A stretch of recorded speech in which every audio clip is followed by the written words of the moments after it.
As parents, it is your responsibility to teach your children right from wrong. It is not cool or hip to host drinking parties for your teen and their friends. In fact, it is illegal and very dangerous. Allowing drinking in your home can lead to drinking and driving-related car wrecks, alcohol poisoning, sexual assault, serious injuries, or legal consequences for you.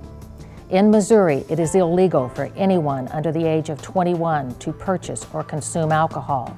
It is a Class B misdemeanor to allow a person under the age of 21 to consume or possess alcohol on your property or property that you occupy, or if you fail to stop them from doing so unless you are their parent. This is punishable up to 6 months in jail and a $500 fine.